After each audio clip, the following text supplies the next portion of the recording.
Lakers were outscored by 12 in the paint, outscored by 9 at the free throw line as well, which says something about the Hawks and penetration into the paint. 2 words for you, Onyeka Okongwu. And we're going to roll that, Matt. And this is the reason why I'm going to come back to chain again. Because the reason why I'm watching this is just no resistance. Size matter. I don't care. Size matter. Right here. None of these guards are going to rotate. But when you watch this, Anthony Davis, to me is, yes, defensively, but you got to have some guys that have contest shots, willing to contest shots. I love Stanley Johnson on this play. But when he throw it up, he has no chance to come back and get it. He's 6'7", 6'8". You're going to get beat up. And for me, Anthony Davis, offensively right now, Onyeka does a nice job. Put pressure on him. You're not a guard, Anthony Davis. Yes, you can do that, but at the end of the game, look at the score, 116, 113, you got to drive it. Now it's all tied up. This is huge. Russ, Stanley Johnson, Malik Monk, they all can jump, but they can't get that high when you got a guy that's 6'9", 6'10", 6'11", and you're 6'6", 6'7".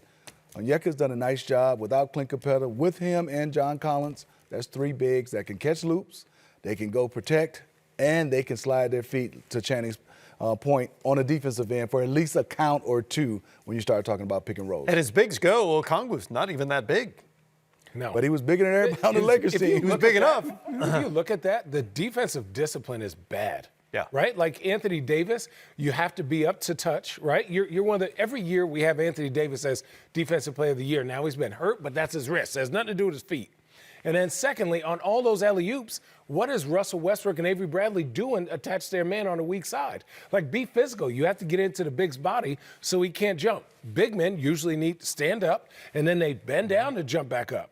But if you're into their body, they can't do that. This is a fact. This is things you go over in practice. This is a veteran team. Other than Austin Reeves, there's no rookie out there. So these are the mistakes that can be corrected that you need to look at on film, and the Lakers need to have a sense of urgency. Because if you're losing games to a really streaking good Hawks by 8, right, then you may start winning these games. But it's the little things for them. And like you said, their margin of error is very, very small. And the sense of urgency better. We're in the second half of the season. Yep. Yeah. You're going to make the playoffs, in my opinion. But where and who you play, you don't want to be in that play-in game. They got play-in written all over And if you win the play-in, they're going to be in the play-in. You're 8, you're playing Phoenix or Golden State. Right. Not too good. And you don't want to flip that switch. No. Try to flip that switch. No, you can't. Sometimes. They've been unable to Start do an it old so car far. in the I know. Finish their road trip at 1-4.